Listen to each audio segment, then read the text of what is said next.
I really like to make a big deal about you guys coming out to stuff like this. Investing in yourself is absolutely the most powerful thing you'll ever do. The biggest thing you should spend money on is yourself. And being at shit like this, that's what it is, right?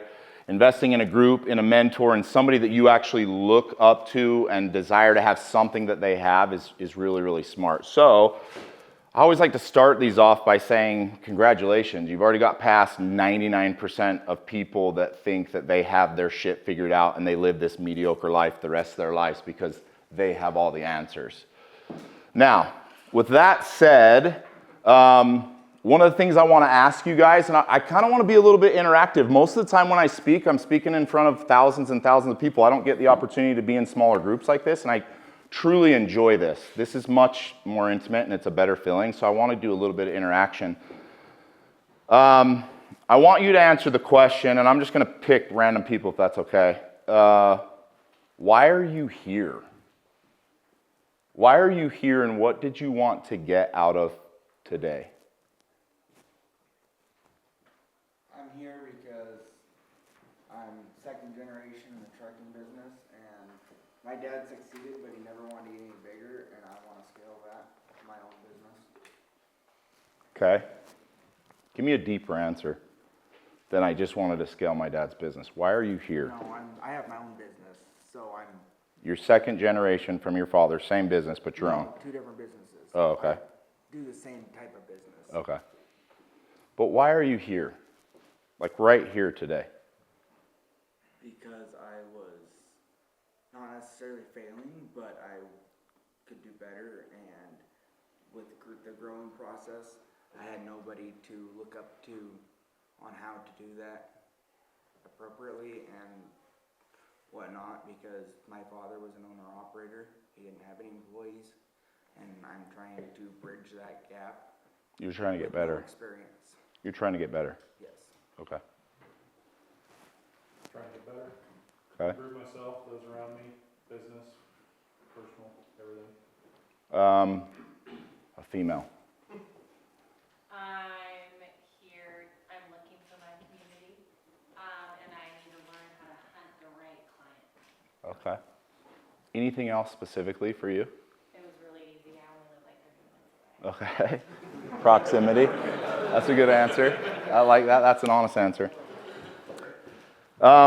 You know, we as human beings, we always like to talk shit. We always like to say what it is that we want, how great we are, what we're going to accomplish, but none of us ever really get real detailed with it. Like, I want to grow. Well, where the fuck do you want to grow? I want to become rich. Well, how rich do you want to become? I want to become successful. Well, what is success? We don't actually get down to the nitty-gritty, and without the nitty-gritty and the actual details, we never get into a place where we actually succeed because there's no metric. There's no way for me to say, I want to be here, and I'm here, and this is my metric. It's always, yeah, I just want something. So today, as I speak, I want you guys to start formulating, what the fuck do you really want? Like, what do you want? Way more than just, I want my business to do a little better. I want to contact more people. What do I really want? Now, when I coach, when I teach, I like to focus on 5 principles. I want you guys to write these down because we're going to talk about them. There's growth that must happen in all 5 areas for you to get into a place in your life where you actually see success. Most people, when they think about success, they talk about financial success. I want to be rich. And that's literally the last piece. There's 4 more before that. Number 1 is physical health. Number 2 is mental health. Number 3 is emotional health. Number 4 is spiritual health. And number 5 is financial health. That's 5 pillars. But that 5th pillar rests upon those first 4. And the problem is most people are trying to jump to the 5th. And guess what? There's a lot of people who actually accomplish the 5th, and they're shitbags. Some of the worst people I've ever met in my life focused on one thing, becoming financially healthy. They didn't do all the prerequisites to get there. So they're not a good person. And everything in their life is garbage. What I want for you today, I want you to take inventory of all 5 of those areas. Where do I lack? physical, mental, emotional, spiritual, or financial. And as I talk today and I kind of dive into some things, I want you to be able to, after this, go home, dissect those 5 categories and take real inventory of your life. Where am I at? Oh, I got a little bit of money in the bank. I'm fat as shit. I don't have a relationship with God. I have no real spiritual connection. My emotional is all over the place. Mentally, I'm up, I'm down, I have anxiety, I have depression. You need to take real inventory. Again, and I'm going to say this often, where there is no metric, there is no progression. If I can't actually take something and put a metric to it, I'm never going to be able to know in which direction I'm going. People say to me all the time, I want to get in good shape. I want to lose weight. Okay, well, that's an actual metric. I'm 300 and I want to be 250. Okay, that's 50 pounds. There's a metric there. I can see in the metric how well I go. Most people don't put metrics to their life. You talk about wanting to be successful and then you give no metric to what that even looks like. If you don't do this exercise, you're never going to be able to get a metric. You dissect yourself and your life into these 5 categories and then take inventory of what it is that you need to work on. Then you have something to aim at and you have an actual metric. So tonight, when you write this shit down, I want you to put a percentage to it. How am I physically? How am I spiritually? What percentage am I mentally, emotionally? What percentage am I financially? Write it down. That's the beginning step. I don't need to know what all of your businesses are because it's all the same principles. For those of you who don't know me, I had a TV show. It was cool. But I'm a serial entrepreneur. I've built over 35 businesses. I have focused on building businesses based on universal principles, and they're all pretty similar. I mentor people now who want to blow up anything. Whether I've been there or not, it's all going to be universal principles. These 5 areas are those universal principles. If I cannot grow in these 5 areas, I can't grow my business. And if I do, my business will be unhealthy in some way. And we're going to kind of talk about that. Are you guys all right if we're real vulnerable and deep today? I don't know all the talks. I know we have amazing speakers. But I'm going to make you guys open up a little bit if that's okay. Anybody have a problem with me talking about God? If you do, I'll punch you and kick you out. No, I'm kidding.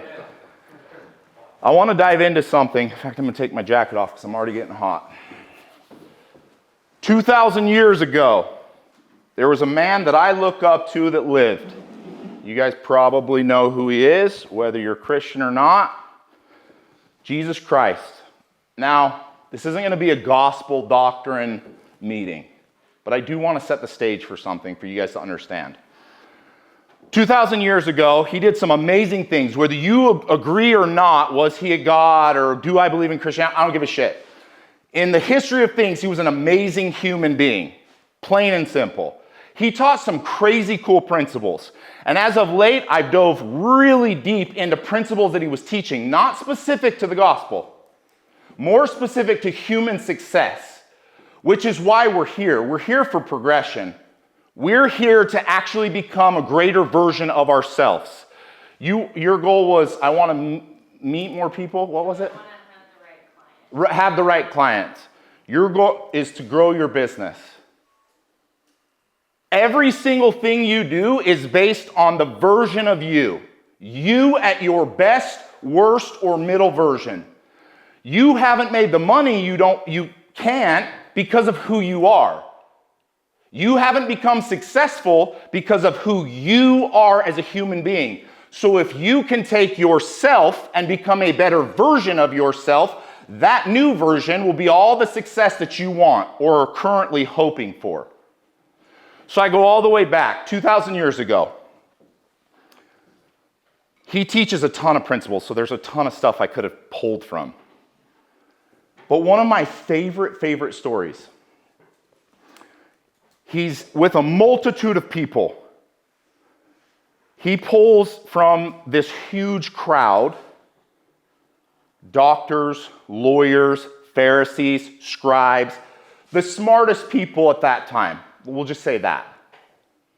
He has them all gathered around him like this, and he says, hey guys, bring me your children.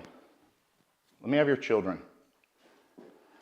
And he circles the children around him. And then he says one of the most powerful things, I think, if you were to dissect why.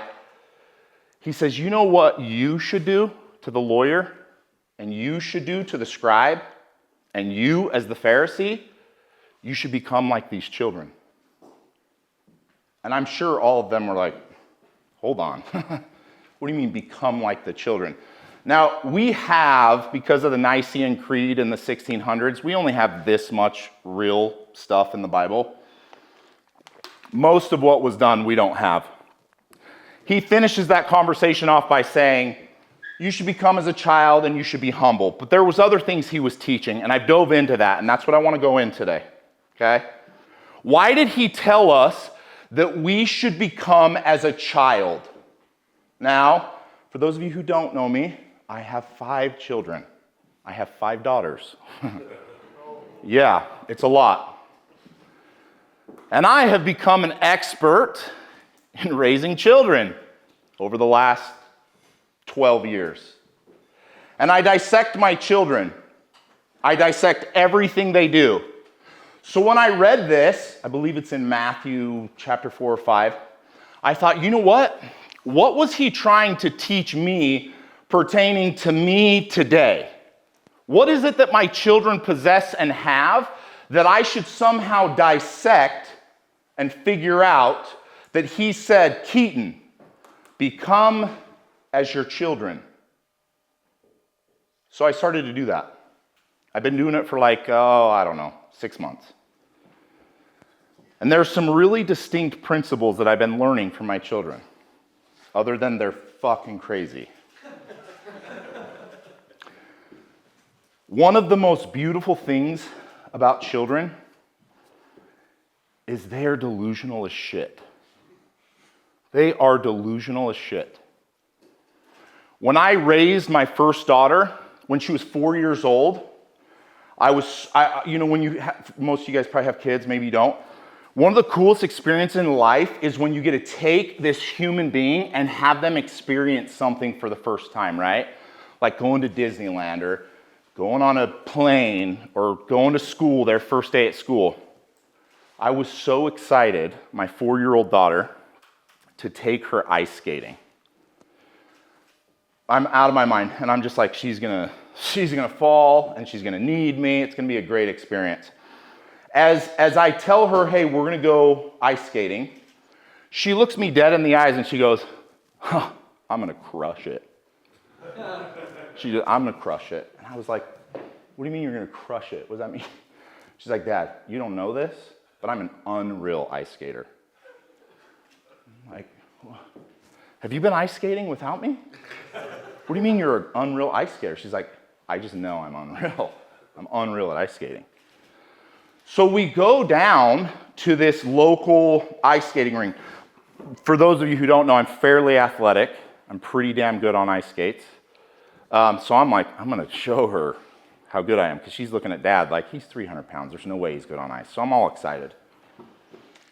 We get down there, and the whole way down there, she is 100% delusional about how good she's going to be at this. Delusional as shit. We get down there, I throw the skates on, and there's a part of me that's like, she's gonna fucking fall on her face, this is gonna be so funny. And we get there, and of course, exactly like I thought, she's all over the place, she looks like a baby deer on ice, she's falling all over, and the whole entire time, she never leaves her delusion. Never. She falls, she's run into the wall, she's hit her head. She's never left her delusion. And I learned a principle that Christ was trying to teach those people when he said you should become as a child. You should be delusional about your own accomplishments. You should be the most delusional person in your life about what you're going to do and what you're going to accomplish. Most of you have never really truly set goals, and the goals you have set, they're not fucking delusional. They're just what everybody else says this should work, this may be. Now, again, if you don't follow me, I'm an avid helicopter guy. I love helicopters. It's my favorite thing in the whole world. In fact, I was trying to fly here, but the weather was too bad. You know what I'm thankful for? I'm thankful for, in the 1800s, some crazy delusional person looked into the sky, saw the birds flying, and with all of his drunk cowboy buddies, said, you know what? I want to fly with birds. And everybody there did that. They laughed. You're like, you stupid ass. What are you talking about? We don't even have automobiles, and you're talking about flying with birds? But he was delusional. And he was so delusional about his accomplishments as to what would be, what would come. I get to fly with birds every day. I took my helicopter out yesterday. I got a helipad in my front yard. I actually almost hit a bird. And I'm flying with the birds, and I'm thinking about this exact concept, how grateful I am that somebody was delusional enough in the 1800s to say, you know what, I want to fly with those birds, and I don't care what everybody else says, because nobody else here is going to be in my delusion. But I want to fly with birds, and I'm going to keep going until I get there. Somewhere along the lines, you used to be delusional. When you were a child, you used to be delusional about what you could accomplish in this life. You wanted to be an astronaut. You wanted to make millions and millions of dollars. You wanted to have the greatest relationships. You wanted to have all your friends with you in one area at all times. You were delusional as shit. And then somewhere in the timeline, you spent time with your parents and your teachers and your peers, and they talked you out of your delusions, and they set you onto a path of mediocrity, which is where most people are. Most people are mediocre. That's what it is. Because they got talked out of their delusions. Now let me share something with you guys. Everybody here probably knows who Elon Musk is. That motherfucker never left delusions. He just recently said he's going to put people on Mars. Mars. That's the most delusional thing I've ever heard. I guarantee you in the next 20 years we will have either a creature or a human on Mars. You know why? Because he is so stuck in his delusions that he will actually accomplish it. Now I'm looking at people right here that have the capability to do whatever you want to do, but somewhere in your life you got talked out of your delusion of what you would be, what you would become. And I'm telling you right now, when Christ was speaking, that's what he was trying to portray. See these children? You should become delusional like them. See, I believe he was a God. And I believe that we are God's children. Which really means I'm heir to God. And if I'm an heir to him, that means I have the ability and the potential to do just like him. That's what Christ was trying to tell us. Everybody there that was so smart and learned, they had been talked out of their delusions. They had been talked into just being good enough. And the first thing he wanted to teach, and the number one principle I want you guys to literally write down, you must find your delusion again. It's time for every one of you to become delusional again. And you know what the craziest thing is about that? I don't know how many people are here, 40? One of you is going to hear this message and it's going to change everything. It's going to pivot every piece of your life. And one or two or three of you is actually going to do something that is so fucking delusional. And it's just because I told you got to go back. Just like he said. Become as little children. So again, first principle that I learned as I dissect my own children. Become delusional. Stop setting these goals down here. Stop setting out to just do enough. maybe it's time to just become delusional again. Some of the most successful people I've ever met in my life, they're delusional as shit. And I love it. I've actually made a commitment that no matter how crazy my children speak, I'm their cheerleader. I don't care what they say. Because I don't want to be the person in their life that talks them out of doing something that most likely they can accomplish. And I would want to be that same person to every single person in my circle. I don't want people to leave me and say, oh, I had this crazy grandeur dream and Keaton really knocked me down a peg. I don't want to be that person. I want to be the one that's riding the delusional train with you. I want to be the one that's just crazy enough to go, let's go, man. I don't even know where we're going, and I don't believe it, but you do. Let's rock and roll.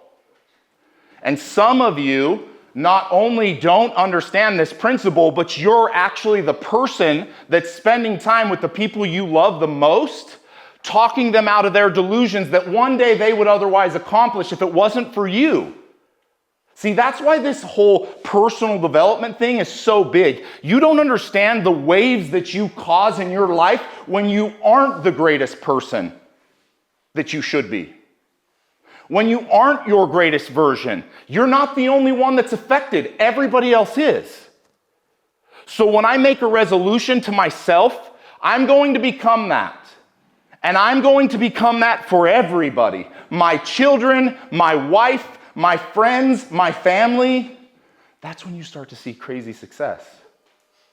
Now, principle number 2.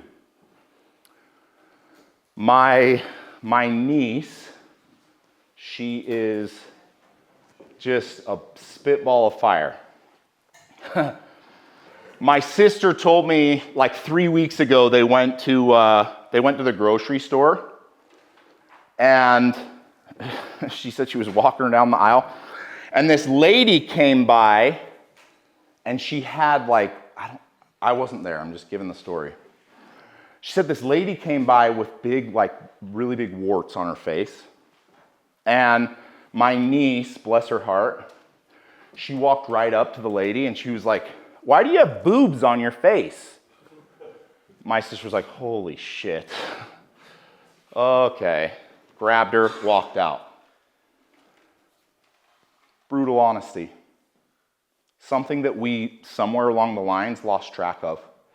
Children are brutally honest. It gets into this place almost where we feel awkward by what our children say because we're so used to masking and lying and bullshit that when they throw something out there that hits to the core that we all fucking know is true, we roll back because we're so accustomed to lying and making people feel good. Now listen, I'm not telling you guys, don't leave here and go, he's told me I should tell everybody that's ugly, they're ugly. Don't do that. But when my sister told me this story, I went all the way back to my own children. And thinking about all the small conversations that I had, my children, they hurt my feelings a lot. They would say things to me, I'd be like, "You son of a bitch." Pissed. But it was true. So I'm thinking, as Christ is teaching, and he's got these beautiful children around him, why is he telling us to become like the children? The children are brutally honest. And guess what the most important principle to being brutally honest is? You should be brutally honest with yourself. You shouldn't worry about being brutally honest with everybody else before you're brutally honest with yourself.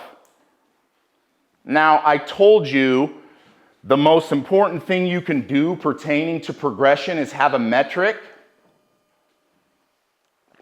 How do you have a metric if you're not true, brutally honest about where the fuck you're at? When you look in the mirror and you mask the truth, you can't actually progress. You can't actually change. Most of us spend the majority of our day weaving through lying and bullshit. What we say, what we think, it's all usually bullshit. It's not brutal honesty. And those who truly wish to progress themselves have to become brutally honest.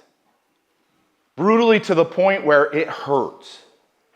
Most of us probably know the universal truth that pain is what teaches us. But most of us spend the majority of our lives masking the things that hurt so we don't have to deal with them. And the truth is, for you to progress, you have to deal with them. But you can't actually do it because you're not willing to look at that motherfucker in the mirror and be real brutally honest with them. Tell the truth. Because at that point, you then give yourself the opportunity to say, here is actually where I'm at. I know where I want to be.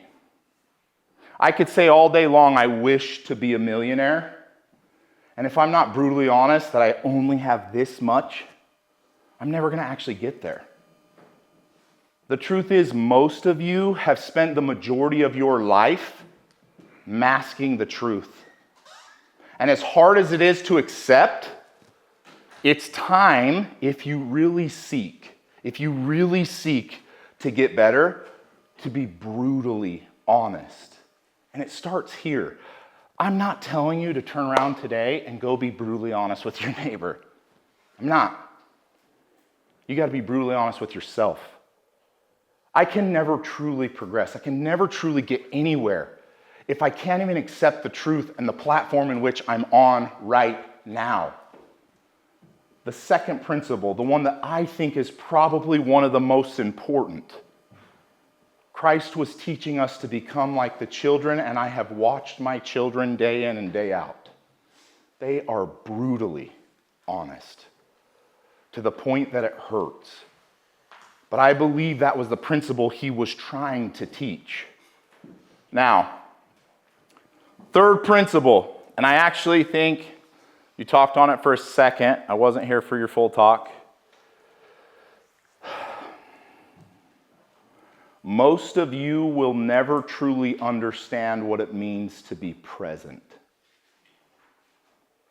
You have spent the majority of your life living in the past and focused on the future. How many of you have spent time with a child? Raise your hand. In those interactions with those children, how often were they talking about the past or the future? They weren't. I've spent a lot of time with my children. I've done a lot of crazy things. I've made a lot of mistakes as a father that I'm so grateful my children aren't going back. But I realized something that is so beautiful about children is that they live in the present at all times. My father passed away when I was 21, and he used to have this funny saying that he would say to me. I never really understood it until later in life. He would say, don't stand in yesterday with one foot and stand in tomorrow with another one and piss away today. He used to say that to me all the time. I was like, I don't know what you're talking about, Dad. But he was talking about being present. The most valuable principle you can do in this life is to be present in the current moment. Every single one of you have something going on in your life. You have bills, you have issues, you have concerns, and you could be there right now. Or you could be right here with me, learning whatever it is you need to learn to take a pivoting moment in your life and change. But that time will come and go if you're stuck in the past. And some of you are so focused on what is to come that you're not here either. Now, I have a lot of people when I teach this be present idea that say, well, does that mean I don't think about the future? Well, let me tell you something. For a man or a woman who can never live in the present, the future doesn't matter. Because you walk from one future to the next. You walk from one past to the next. You never truly sit in the present. All of you are making decisions based on living in the past or thinking about the future, and that is not the correct decision. The only way to make the correct decision is to be present in the moment in which you make the decision. One of the most beautiful things that he taught. I guarantee you, because I've read the Bible 1,000,000 times, I guarantee you Christ was really, really tired of the Pharisees and Sadducees telling him about the old laws. I guarantee you he was sick of it. They were coming to him, telling him about all the old laws that he was breaking. Because they were so focused on the past, they couldn't see what was in the present. The most powerful moment in history, they couldn't see it. He walked on water. He did all these crazy things, and they weren't there for it because they were thinking about the past. Most of you, if you take true accounting of your life, the big decisions that you make, you most likely are not in the present. You're making the most crucial decisions in your life, in your business, in your family, and you're focused on the past or the future. Now, you remember I told you the 5 principles. One of them is mental and emotional health. Those who live in the past struggle with depression, and those who live in the future struggle with anxiety. That's the truth. A lot of you ask the question, how do I get rid of anxiety? How do I lose depression? Well, there's your answer. It's time to start being present. And if you don't believe me, I'm going to give you a quick example. If I gave you guys $1 million right now, just handed it to you, how happy would you be? You're shaking your head like you wouldn't be happy. Listen, I'm a millionaire. If you handed me $1 million, I'd be happy as fuck. You're lying to yourself. I'll be a billionaire. You hand me $1 million, I'll still be happy as fuck that day. That day will be insane. It'll be beautiful. Now, if I gave you the $1 million and I said, hey, I can only give this to you, but you're not going to live tomorrow. You'd be like, oh shit, I don't want it. So now you're telling me, and I'm answering this question for you because I don't think there's anybody in here stupid enough to say, no, I'd still take the $1 million and die tomorrow. You're telling me that this day, today, where we're at, is more valuable to you than $1 million. And yet you have spent this day in far less enthusiasm as if I were to give you $1 million. You're not fucking present. You're not understanding. The gift that's given is this moment. That's why it's called the present. It's a present. It's a gift. And most of us spend our entire lives outside of that present moment. And we move from past, to future, never truly enjoying this moment. I've got 1 million things going on back at home. I've got a huge event coming up. I could sit focused on that, or I could be right here, right now with each one of you. It's my choice. And I'm here to share with you what's most important to me. Being present changes every single aspect of your life. You want to become a better leader? You want to become a better father, maybe a better husband, maybe a better wife, maybe just a better friend, a better business owner. It's time for you to start understanding the principle of being present in the moment. Now, here's the cheat code for everybody. Nobody is. Nobody's present. Ever. 99% of the world, after the age of 30, they go into autopilot. You know what autopilot is? Thinking about the past while I roll through the present. Thinking about the future while I roll through the present. Any of you guys ever driven home and got home and went, holy shit, how did I get here? I do that shit all the time because I still have to understand this principle. I still have to understand that I have to try every day to be in the present moment. The majority of people are living in the past or the future. They're on autopilot. So guess what the cheat code is in life? Be present. Be in a place where you're the only one in a room of 40 people that is here right now. You want to network better? You want to make a real impact? You want to make better decisions? Focus on being present. You will become a superhuman in the midst of all these people by one principle. Being the only person that's present in the current moment and understanding that no one else is. You can take yourself and catapult your success by this simple principle. So do it. Principle number 3 of what he was teaching is be present. Now, The most important principle, I think, is number 4, and this will be the last principle I'll give you.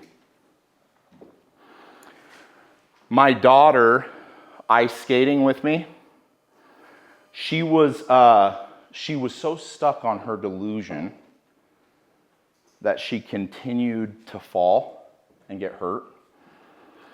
I let her ice skate. I let her keep falling. And every time she fell, I thought, this is it. She's done. She's got to be done. I'm tired of shit. I'm ready to be done.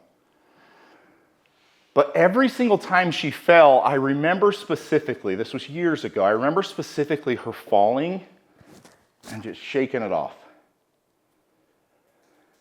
And it became so powerful to me that I became emotional.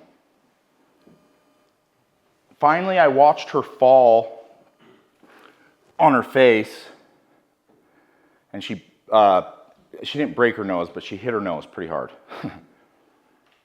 And I went over and I picked her up, and as a father does, I whispered, I said, hey, I got you. Let's go. And she shook me off. I got this, Dad. She actually skated over to the bench, and she's beat the hell up by now. I mean, it was only like 20, 30 minutes on ice skates. And she sits down on the bench in the ice skating ring, and it's almost like she had this rhetoric that I could see her talking herself into. She was still so delusional about how good she was at a place where she wasn't going to give up. Like, she was just like, I'm in. I got to tell you, one of the hardest things I've ever watched is my children struggle. Watching her fall on the ice repeatedly, watching her as I would skate over to her and want to pick her up, and her shake me off and go back, was hard. But she kept doing it over and over and over again until she hit her face and blood came. She took a little time out, and I remember sitting next to her on that bench, and I said, hey, sweetheart, are we done? She looked at me, and she was like bewildered that I asked her, are we done? And I think she was hiding tears. She's pretty tough. She said, no, I just got to get the blood off. And I said, all right, well, what do you want to do? Well, we got to go back out. We got to go back out on the ice. I look over at her mom, and I'm like, holy shit, man. I'm going to get in trouble for child abuse. Someone's going to think I'm beating my child. So she gets up. She goes back out on the ice. And she's literally starting to pick it up. Because, again, she's so delusional about how good she's going to be, she actually becomes fairly decent, especially for her first time at 4 years old. And so I skate over to her, and she's holding the rail as she's like trying to figure her shit out. I said, hey, I know you want to do this yourself. Let Dad hold your hand. So she said, all right, Dad, I'll hold your hand. So we skate around, and I start to I'm really proud of her. I'm like, look at this shit. My daughter's a badass. She's going to be the best skater in the world. And as I'm holding her hand, she starts to get real confident, right? And I'm holding her hand, and she just kicks the fucking ceiling, lands on her head. And at this point, I'm in tears. I'm watching my baby girl beat the shit out of herself. Because she's so delusional about what she's going to accomplish, and I can't be the person that says, hey, let's stop. She hits her head. She hits her head hard. She hits it so hard, she's got a huge ass bump on the back of her head.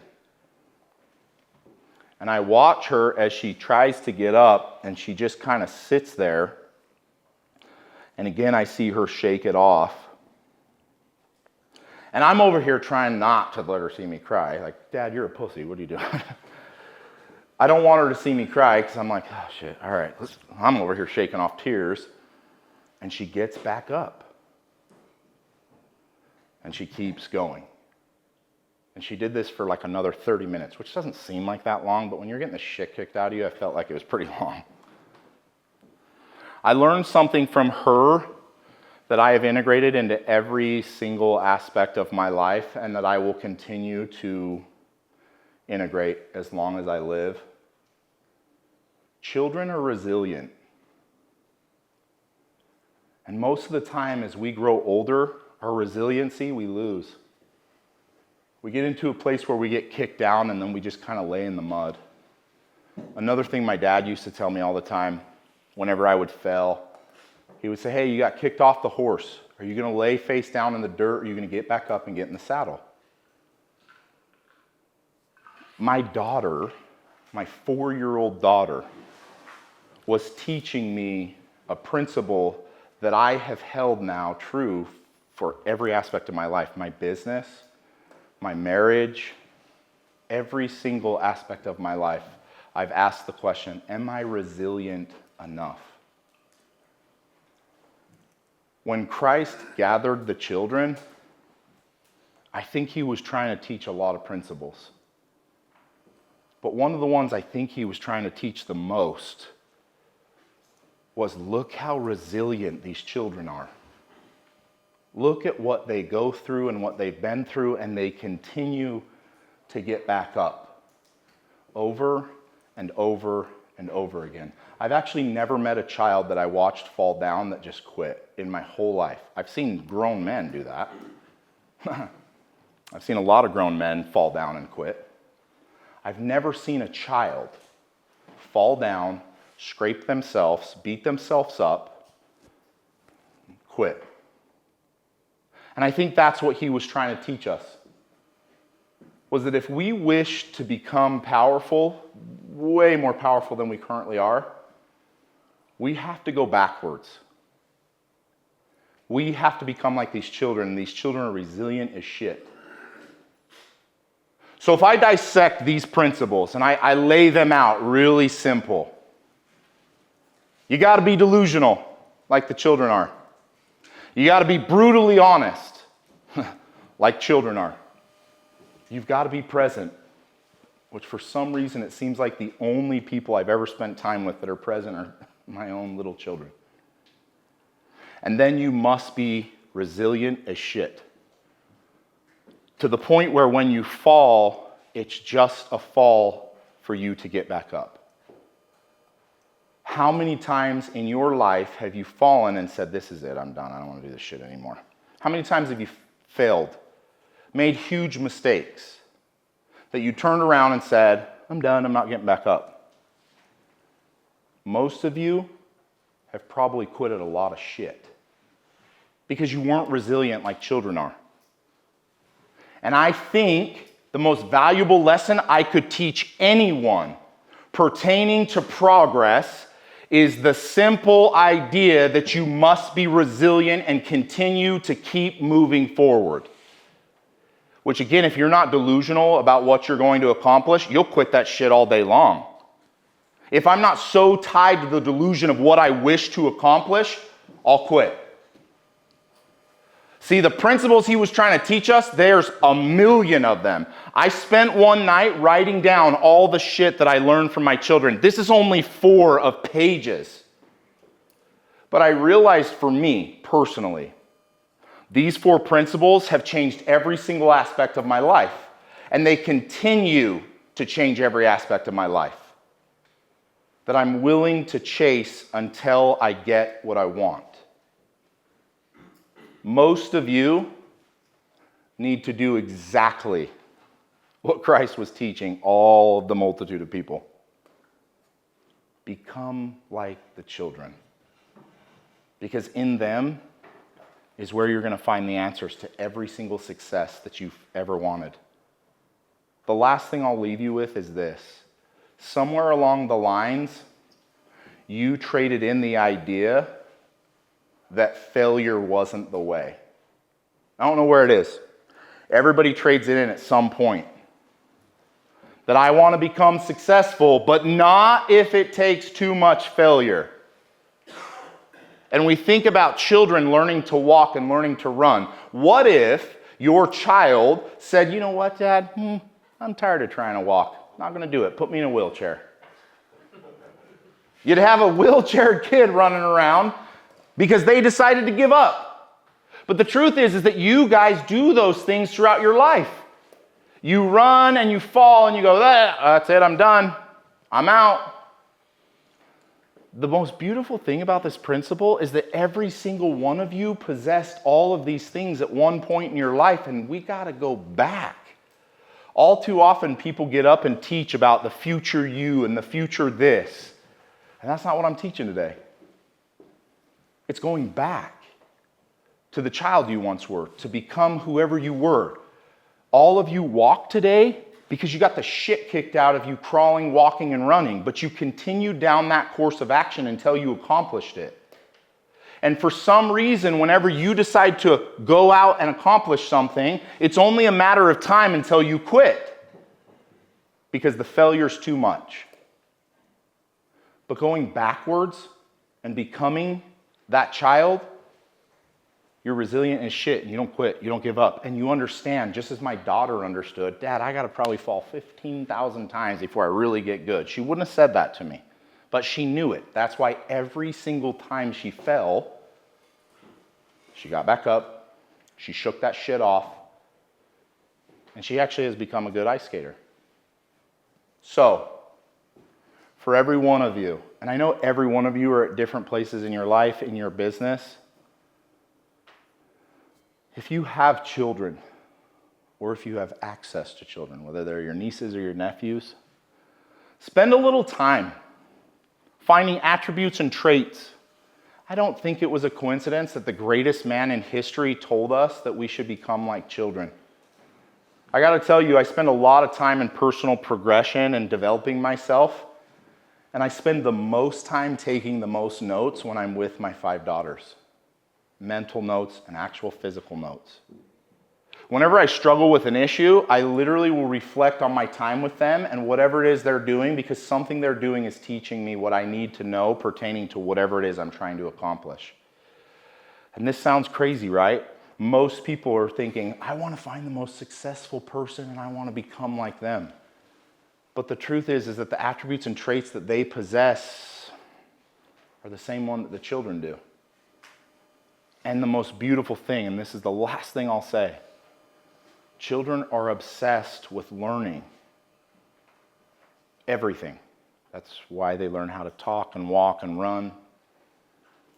Somewhere, whether it was 15 or 20 or 30 or 35 or 40, you lost that hunger for learning. You lost your desire to learn and grow. And I don't know everything that was spoken today, but I guarantee you there was something today that if you will take and integrate, like actually learn, you will change everything in your life. Today could be a pivoting moment in your life if you're so hungry that the information that was given to you, you desire to learn. Just like my children when they're learning to walk and run. Every single one of you have access to children. Whether you have your own or your nieces and nephews, there's children everywhere. Spend time figuring out what they're trying to teach you pertaining to whatever it is you're doing and dissect the shit out of it. You guys do this, I promise, again, I promise, you will change every single aspect of your business, your life, your marriage, everything. And it's just going back. So do those things. Now, usually, I don't get to be here in front of a smaller group like this, so I don't get to do Q&A. And I want to do Q&A. If you guys have questions, I want to answer questions. Usually in front of 6,000 people, I don't get to hand the mic over. If there's anything that you have questions on pertaining to what I talked about, I'd love to answer them. If there's any questions you have pertaining to nothing that I talked on, I would love to answer them. Today's about learning. If you're not asking questions, you're fucking up. This is an opportunity to be with people who are succeeding in areas, I think, that you're trying to succeed in. ask the questions. So with that said, anybody here have questions? I really like what you said, where there is no metric, there is no progression. And I totally also like the 5 pillars. I think I can figure out metrics for 4 of those, but how do you do a metric for your spiritual health? That's actually a great question. There should be a metric in every single thing that you seek to have progress in. So we know there has to be a metric for your spiritual health. For me, it's my ability to communicate with my God. It's a very simple one. Now, there may be people in here who don't believe in God, and that's okay. But maybe that's the metric in and of itself. Let me give it a challenge if I can. If you don't believe in God, you should figure out whether you do or you don't. And most of you, if you don't, it's just because you haven't spent enough time figuring it out. That's something you should figure out really, really quickly. For those of you who do, your relationship with that God is a very clear metric as for how you are spiritually. For me, it's my conversations with Him. Most people talk about their marriage and metric their marriage. If I were to ask you, how good is your marriage, 1 to 10? Most of the time, that metric is tied directly to your ability to communicate with your spouse. Almost all the time. So for me, if I believe there's a God, I should see how well my communication with Him is. That's one of the very first principles. If there is one, why wouldn't I have a better relationship and better communication with Him? And I would go very deep down that metric. Does that answer that? So it's the sense, the feeling, internal reflection. I mean, I would go all, if you want to be simple, how well do you communicate? But are you feeling as if you're getting just a one-way? And if you are, communication is not talking. Communication is actually communicating. And that means listening. How well do you listen? I mean, you guys have heard that stupid cliche saying you have 2 ears and 1 mouth. You should listen twice as much as you talk. When I think about my communication with God, it's not what I'm saying. Not even close. How well am I listening? It kind of ties into what you were saying about being present. Because when I spoke with you in Cabo, we were talking about my relationship with my wife. And since then, I've just been much more present. And that's made a world of a difference. So Yeah. we're talking about that metric. It's me being present. I'm way different. And the same with my spirituality, like solitude, just being present. That's where I found my spirituality and those answers we're seeking. Yeah. So I just wanted to share That's great. I love it. You just shared about being I love it. And again, that would go back to, I mean, how many of you have tried to have a conversation with somebody that's not present, right? It's horrible. And if you're not listening, you're not truly communicating. And if you went back to just the metric of communication, how well am I talking and how well am I listening? I would dare bet most of you have answers to your communication with God and you're not listening. So if I was to give a metric to my own spirituality, it would be how often do I hear Him? How often do I see Him trying to teach me the things that I'm talking to Him about? In that metric, it makes it much, much easier. If you're being brutally honest, how often are you really having a conversation? Or how often are you just throwing shit out there and hoping that somebody out there is listening? There's a big difference. And it's the same thing in a marriage. If I struggle with communication, I don't just struggle to get my point to my wife. I struggle to hear what she's trying to say. And no matter how she says it, if I don't hear it, doesn't matter. The relationship sucks and there's no real communication. So for me, again, I go all the way back to the very, very simple step of how is my communication with the God that I believe?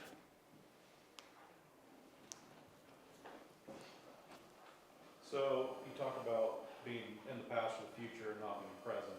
Then you link it to a lot of things like marriage, business, everything. How do you get yourself from the past or the future to being present? How do you get yourself there? Death. The greatest teacher on this earth is death. Marcus Aurelius was a philosopher and also emperor of Rome. He used to write in his journal. Luckily enough for us, we actually have his journal. It wasn't meant for us. I don't know how we got it. I just know we have it. Marcus Aurelius taught a principle. He said you should contemplate death on a daily basis. Now, I've gone farther down that road. When I was 21, I was the oldest sibling, and I held my father's hand while he died in my living room. He died at 47. Death has been in the forefront of my mind since that day. It's actually never left me. If all of you were to take a time machine back to some of the greatest moments of your life, imagine how well you would be present in that moment. But you no longer have that moment. It's gone. Death is that forethought. I don't have this. So Marcus Aurelius taught that you should think on death. And I decided to expound much more on that. I don't just think about my own death. I think about the death of my wife and my children every single day. The first thing I do in my day, I get up, I shout out all the things I'm grateful for, because fuck, I'm glad to be alive. And I go right into the thought, what if today is the last day that I get to hold my daughter? What if today is the moment, the last moment that God gives me with my wife? And this stupid conversation that I'm having with her that seems to be so important to her doesn't matter to me, and then she's gone. Forever. Putting myself in perspective is the only thing that allows me to be present. I teach a principle that perspective breeds discipline. It takes discipline to be present. But perspective is what teaches that. It breeds it. True perspective is this. You have children? You married? What if today's the last day? What if I could open up your eyes and tomorrow something happens and it's over for you or it's over for them? How present are you going to be for the next 24 hours with the time you have left? Present I can be. Yeah, you're not going to focus on anything else. I have an opportunity to mentor a lot of people. It's one of my favorite things in the world. And I get to work with incredible people. I mentor a gentleman who's 53 years old. Every time we get on the phone to mentor, we do a FaceTime. Every time, without fail, he wanted to talk about the success of his business. And every time we would get on the phone, I asked him about his marriage. Every fucking time. And every time, he discarded it and we went into business. Now, this guy has probably $10 million. He owns like 6 helicopters. I mean, the guy's got money. But every time we talked, all he wanted to do was talk about his business. And I said, you don't understand real principles. Your marriage will always be the first and most direct piece to tell you how the rest of your success is going to be. If your marriage sucks, your business sucks. And I don't care how successful your business is. It could be that much better. 2 months ago, after us having these stupid-ass conversations, and I'd get frustrated with him because I say, dude, I don't give a shit about your business. What kind of husband are you? What kind of father are you? 2 months ago, he called me. His face pulls up on screen time, and he's in tears. And he goes, I get it. I said, what's going on, man? He goes, today's going to be a different call. I said, tell me what's going on. He says, Keaton, I wish I would have listened to you. I took my wife to a concert, and she started to get sick, so we took her to the doctor, and they said she has stage 5 cancer. And the doctor looked us in our eyes and said she has 90 days left to live. He broke down. He's like, what in the world was I thinking? He said, Keaton, I get 90 days left with the most important human being on this planet, the one that I was supposed to spend the rest of my life with. He said, I get 90 days. I said, what are you going to do? He said, I don't want to talk anymore about business. I said, yeah, but what are you going to do? He said, I'm going to live present from here on out. We're going to travel the world. I'm selling off all my shit. We're going to travel the world. And every week that I talk to him, last week he called me. I said, where you at, buddy? He said, I'm sitting here in Australia at a Taylor Swift concert while my wife is in a wheelchair with my 2 daughters. And I asked him, I said, how present are you? He said, I'm right here. This is all I get. And in a few short weeks, I won't have this. He was forced into the perspective that I'm trying to teach you. Being present is absolutely the most powerful thing you could do as a human being. And if all of you knew that you only had so much time left, you would be present as fuck in this moment. When I get up there to meet God, I'm going to ask him one thing. Why didn't you give us an hourglass so we could see how much time we had? Why did you make us guess? Because we just pissed away half of our life. I'm sure he's going to have a great answer. But the truth is for you to become present, you must put yourself in the right perspective. When I tell you death is the greatest teacher, I mean that. I would give every ounce of money that I have to have my father with one day with my children. I would give everything I had. But I don't have that. So you know what I do? Every opportunity I have with my children, I also share with my mother. I retired my mom last year. And when I retired her, I said, listen, Mama, I don't care what you do, but I want you to just be here with your grandchildren. And she understood exactly why. Because she knew how important it was that my children get to spend time with their grandmother because they don't have their grandfather. I would tell you, for those of you who struggle to be present, start really comprehending death. One of my very best friends, Ed Milet, he teaches a principle and he says, you know what your problem is? You think everybody else is going to die.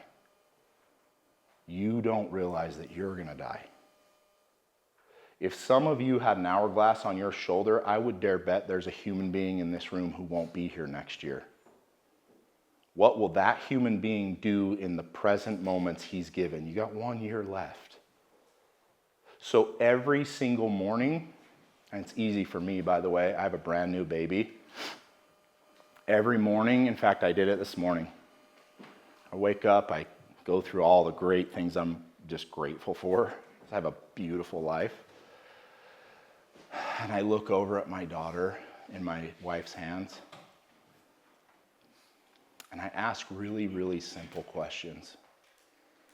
If today's the last day that I give them, what will today consist of? If today's the last day that I get to spend time with her, because it's her last day, what will I give her? The most crucial thing is my present. That's it. She's not going to take anything else. And I'll tell you, for some of you who haven't lost somebody, you're not thinking about all the money that you could make with them.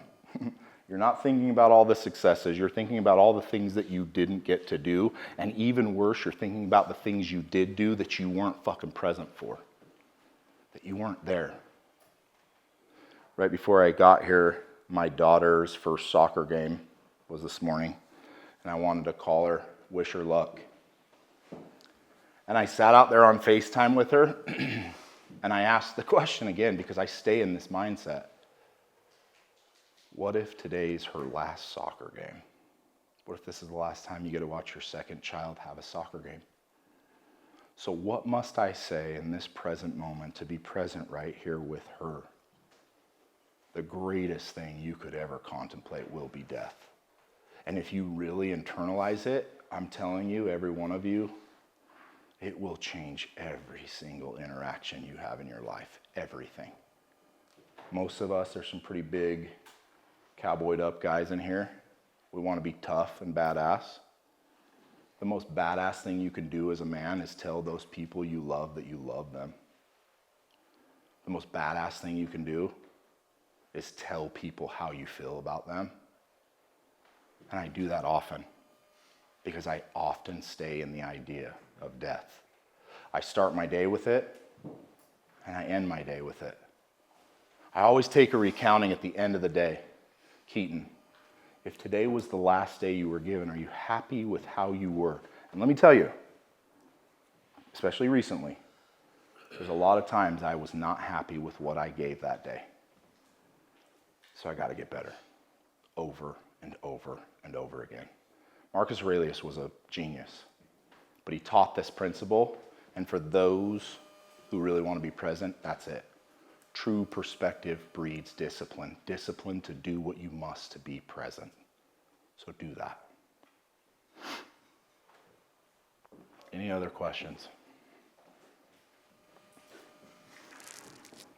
I think I'm honest with myself, but sometimes I wonder if I'm just a really good liar and I don't know. I guess that wasn't a question. How would you find out?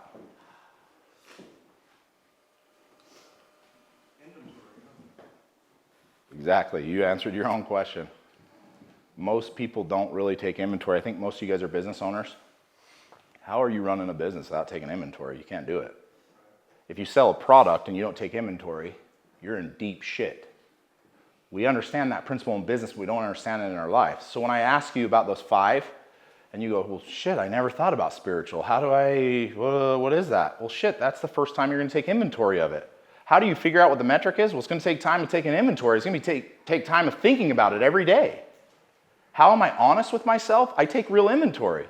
If I asked you if you're healthy, what would you say? If I asked you if you were rich, what would you say? If I asked you if you were mentally stable, what would you say? I feel like I've progressed a ton, and I'm still at like 20% because the greatest version of me is crazy, and I'm not there yet. And I'm brutally honest with it. And then I take inventory. And then I fix it. And then I take inventory. And then I fix it. Brutal honesty is something that is a very, very expensive commodity, and it doesn't come with cheap people. It just doesn't. And everybody's fucking cheap. That's why they say talk is cheap. It's easy for me to stand in front of the mirror and tell that person across from me that he's doing great, keep it up.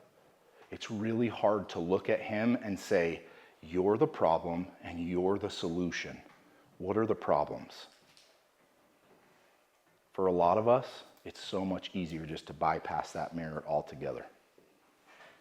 And I can't figure that out if I'm not willing to take the time and take the inventory. You take the inventory and you're going to have to be faced with the truth. And then you get the opportunity to say, I need to own that shit. And as soon as you own it, that's when you really start to progress. Most of you guys probably know somebody that would tell you how great they are, and you know damn well they're not great. You'd also probably hear somebody tell you how successful they are, and you know damn well they're not successful. And you know why? Because they've told themselves bullshit for so long, they will never fix that bullshit. I'm not where I want to be financially, and I am very well off financially, but I am not even close to where I want to be. So I have to be honest about that. So again, you answered your own question. Take inventory. Wouldn't that make them delusional? What? People telling themselves that they're successful all the time? No, a delusion is something you believe you'll have, not something you believe you are. Elon Musk didn't say there's people on Mars. Elon Musk said, I will put people on Mars. My daughter didn't say, I've skated. She said, I will be the best skater. A delusion is tied to something that you believe you will accomplish. Now, there's definitely crazy people. That's a little bit different. But a true delusion is what I will accomplish. That's where you should be. Have you ever read Patrick Morley's Man in the Mirror book? You know, I've read excerpts from it, but I've never read the whole book. Just when you talk about Man in the Mirror. Yeah, in fact, Yeah, when I started talking and teaching this principle, I would get that question all the time. And I'm sure it's probably similar to what I'm talking about. And it goes all the way back to the book Ownership, like real ownership, you know. At the end of the day, the man in the mirror is the problem and the solution, and most of us only see the problem, and we're willing to just bullshit our way out of being the solution, but the reality is the man in the mirror is also the solution. And until we become brutally honest, we're never going to be the solution. Just won't happen. And the only other comment I had is that I just think it's pretty cool. Saw a sermon talking, we're talking about anxiety, and I think as business owners, it's easy to wake up at 2 in the morning and be thinking about tomorrow, and then be caught up, and you're not sleeping, and you're not doing this, you're not doing that. And, God tells us about how to deal with anxiety. Well, I was golfing with a friend of mine, and he said, I had it broken down more like what you're saying, and he said, God actually sees it as a sin in as it's a sin for us to have anxiety and to worry, that he wants to worry on him. And when I stopped to think, holy cow, I'm sinning by worrying, it changed my whole perception of anxiety and worrying, And that's only been like 8 months ago. I kind of went through that, but when you talk about all these other presenters, we're talking about, well, this doesn't have to happen tomorrow, this can happen next week. Like when that happened, it's just like immediate, the weight can come off your shoulders now, like this second. And it's the same principle too as if I handed you $1 million and you threw it out the window. God gave you today, and you're still stuck in yesterday. He gave you today, and you're thinking about tomorrow. It's as if I gave you $1 million and you were already asking me what I'm going to give you tomorrow. Like that's the true sin. The gift from him is this present moment. Life is an experience, and in experience is where we learn. We came here to learn, and we only learn when we're in the present. So he's given us this awesome experience of life, and we're living as if we're not even there. This gift he's given us, we're throwing out the window because we're not truly here right now. If one of you decides to die tomorrow, you're going to stand in front of God, and he's going to go, guess what, idiot? You weren't living in the one gift I gave you, which was yesterday, because you were thinking about today, and now you don't get today. And that's the sin. And that's exactly what you're saying. Any other questions? Anything else? You shout it out, we'll answer it. I really like this. I don't get to do this very often. 35 businesses. What are some of the businesses that you started? Oh. What drives you to start businesses? So when my dad died, my dad was a 9-to-5er, 401k, college, like, Keaton, you need to do this. This is the safe route. Well, he became the CEO of his company. He was a great 9-to-5er. And he just pounded like college and school and 401k and retirement. That's the safe route. Well, the last year of his life, his board decided to out him because he was too sick. So he sat at home for the last year of his life in regret of that wasn't the safe route. So when I sat next to him, I spent a lot of time on the deathbed regret train with my dad. And I realized he was only regretful of things he hadn't done, not the things he had, right? And I realized at 21, I was like, you know what, dude? I'm going to do whatever the hell I want to do. And I sure as shit am not going to work for somebody else. It's not going to happen. So I was like, I have to build my own companies, whatever it is. And I had no idea what I was doing.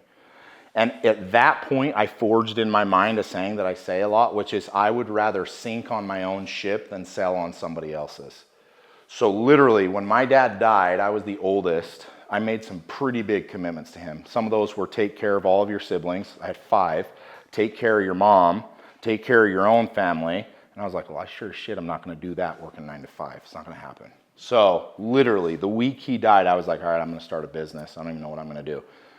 I have started a business pretty much in every genre you can think of. I know you're looking at a 6'3", 300-pound dude, but I've owned plastic surgery clinics. I've started dental offices, marketing companies, hard loans, supplement companies, energy drink companies. I Cookies? I own, you guys probably know Crumble. I don't own Crumble before you go ooh and ow. I own the competitor company called Dirty Dough. We're almost as big as Crumble, but we're not there yet. I owned a fitness expo that I actually just sold. Gyms, personal training companies, car building companies. Some of you have probably seen me on TV. I had a show called Diesel Brothers on Discovery Channel. We used to build trucks and give them away. We did a whole apparel business. I owned apparel companies. It's all over the board. People ask me what companies, and I'm like, I don't know, I can't even remember the 35 companies unless I sat down and started writing shit out, but it's all across the board. I just got into the place where I lived and died by that saying. I would rather sink on my ship than I would sell on somebody else's, so I started businesses. One of the things I am passionate about is that the American dream is to start your own company, build your own empire, live and have time with those you love. That's the American dream. Well, about 2 years ago, I was like, you know what? I'm tired of starting companies. I want to help people build. And that's why I started the coaching and doing what I'm doing. And I still start companies. I'm starting 2 companies next month. So it's just all across the board. Everything. People ask me about plastic surgery clinic all the time. Like, what the hell were you doing? I don't know. I was just starting a business. I wasn't the doctor. Don't worry. I've had a lot of doctors work for me, but I wasn't the doctor. I just ran the business. But yeah, everything. I focused on starting businesses without capital. So today I teach people how to start a business or buy a business without any money or very, very little money, because it's really, really easy to do by structuring deals and doing things. And you can pretty much buy anything you want by structuring deals. And it doesn't matter what it is. A lot of people think that they're like, persona, who they are, is what they must do. Like, well, I'm redneck, so I got to work on a farm, or I got to own a hay company, right? But like, you could own and do anything. You could have a chapstick company. You could do anything you want to do. You just need to have the right principles, and that's essentially what I teach now. Yeah. Any other questions? Really? Again, I'm really enjoying this. I don't get to do this very often. Have you ever done anything ag-related? Like worked in a company ag-related? No, I haven't. I have a lot of people that I mentor who have. You want to buy a farm? Smart for that.